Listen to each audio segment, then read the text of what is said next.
And so, two questions I would give you here are: what kind of spiritual legacy am I leaving my family? But like, what are you working towards is great. Understanding your why now is great, but there is something that's coming later.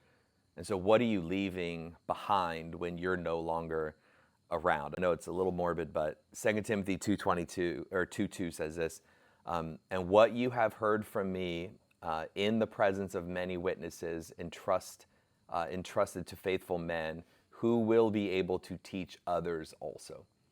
And so there's the idea that Paul is telling Timothy, look, you've heard me give you all of these things. You've heard me talk. You've heard me give you so many incredible things. I've entrusted faith to you.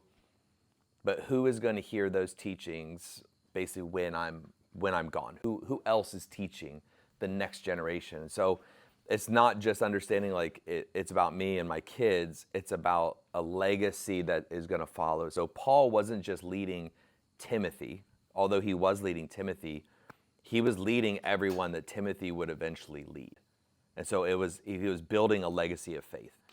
And so I think in understanding leadership, it's like I need to lead my wife well. I need to lead my kids well. But I need to lead in a way with an understanding that I'm not just leading them now. I am leading someone else later through them. And so it really is my responsibility to entrust as much faithfulness as I can into my kids so that they can then lead others around them. And so two questions I would give you here are: what kind of spiritual legacy am I leaving my family? What kind of spiritual legacy am I leaving, or what kind of spiritual legacy do I want to leave at some point? And then who am I intentionally pouring into?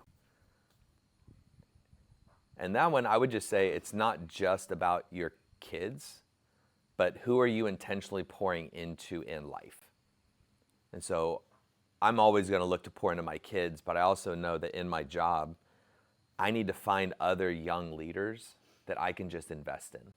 And so I have a couple young leaders that I try to grab coffee with, and people that I get on the phone with who are planting churches, and they're in their young 20s and they've got all the energy in the world, but they have no wisdom whatsoever. And they don't know what to do. And so they're just like, man, how do I do this? And I love that. I absolutely love it. And so I love finding younger people that are trying to get somewhere and then just helping to breathe life into them.